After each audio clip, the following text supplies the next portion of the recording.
اعوذ باللہ من الشیطان الرجیم، بسم اللہ الرحمن الرحیم۔ ہمارا آج کا ٹاپک ہے بچوں میں شکر گزاری کیسے پیدا کی جائے۔ جیسا کہ آپ سب جانتے ہیں کہ شکر ایک ایسی خوبی ہے جو انسان کے اندر عاجزی، انکساری ہی پیدا نہیں کرتی بلکہ اسے مایوسی، گمنامی اور ڈپریشن جیسی بیماریوں سے بھی بچاتی ہے۔ شکر کے بارے میں بک آف وزڈم قرآن مجید میں ارشاد باری تعالیٰ ہے کہ اگر میرا شکر کرو گے تو اور زیادہ دوں گا، اور اگر ناشکری کرو گے تو میرا عذاب بھی سخت ہے۔ میں اکثر سوچتی ہوں جن لوگوں کے بچے مارکس کم آنے پر، پسند کی شادی نہ ہونے پر اور میڈیکل میں داخلہ نہ ملنے پر خودکشیاں کرتے ہیں، اگر ان بچوں کو بچپن سے شکر گزاری سکھائی گئی ہوتی تو کیا وہ ایسا کرتے؟ کچھ دن پہلے میں کچن میں چاول بناتے ہوئے اپنے ہسبینڈ کو بتا رہی تھی کہ چاول ختم ہو گئے ہیں اور لے آئیے گا۔ انہوں نے سنا کہ نہیں سنا، مگر میری 2.5 سالہ بیٹی بھاگتی ہوئی آئی اور میری ٹانگوں سے لپٹ کر کہتی ہے، کوئی بات نہیں مما، اور آ جائیں گے۔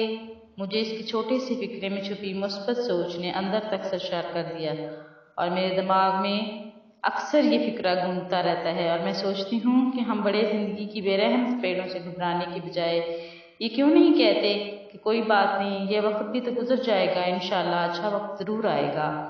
بچوں میں شکر گزاری کیسے پیدا کی جائے کہ وہ بڑے ہو کر خودکشی جیسی مہلک بیماری سے بچ سکیں، جو نہ صرف ان کی جان لیتی ہے بلکہ ایمان بھی کھا جاتی ہے۔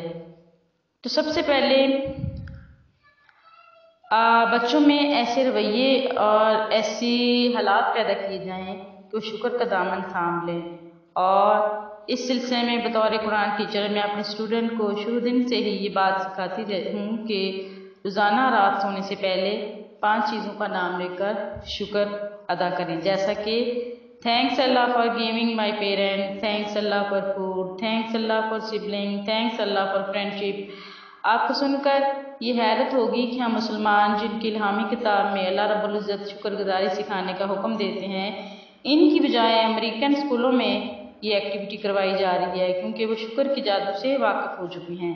ان کی ریسرچز کے مطابق شکر گزار بچوں میں حسد، کینہ جیسے جذبات بہت کم ہوتے ہیں اور وہ زندگی میں زیادہ گرو کرتے ہیں، لہٰذا خود بھی شکر گزار بنیں اور بچوں کو بھی شکر سکھائیں۔ گریٹیٹیوڈ جرنل، آج کل ڈے 1 سے ہی بچوں کا جرنل لکھنا شروع ہو جاتے ہیں، پہلی سالگرہ، اسکول کا پہلا دن وغیرہ، جو کہ ایک اچھی بات ہے۔ اپنا بھی گریٹیٹیوڈ جرنل بنائیے اور بچوں کا بھی۔ اس سے کیا فائدہ ہوگا؟ جب بھی کوئی مشکل وقت آئے گریٹیٹیوڈ جرنل اٹھائیں اور پڑھنا شروع کر دیں۔ آپ کی روزانہ ملنے والی کامیابیاں، اللہ کی نعمتوں کا شمار اور وہ ایونٹ جو آپ کو خوشی دیتے ہیں، جب سب آپ کے سامنے لفظوں کی صورت میں روشنی بکھیریں گے تو ساری نیگیٹیوٹی، سارا ڈپریشن، ساری مایوسی اڑنچو ہو جائے گی۔ بچوں کے سامنے کبھی بھی نامساعد حالات کا رونا مت روئیں، بلکہ جو نعمتیں میسر ہوں ان کو کاؤنٹ کریں، یہ عادت بھی ان کے اندر شکر گزاری پیدا کرے گی۔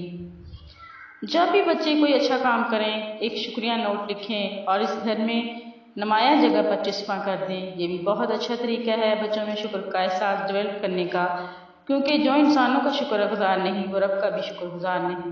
بچوں کو پہلے خود عمل کر کے دکھائیں، پھر کرنے کو کہیں۔ درج بالا تکنیک پہ عمل کر کے بچوں میں شکر کا جذبہ پیدا کیا جا سکتا ہے۔ یاد رکھیں کہ شکر ایک دن میں پیدا نہیں ہوتا، یہ ایک مسلسل عمل ہے، اور بچوں کے اندر بچپن ہی سے اس عادت کو ڈیولپ کیجئے، اس پہ کام کیجئے، اور بچوں کے اندر جب یہ چھوٹی چھوٹی عادات پیدا ہونی شروع ہو جائیں تو ان کی حوصلہ افزائی بھی کیجیے۔ جزاکم اللہ خیرا۔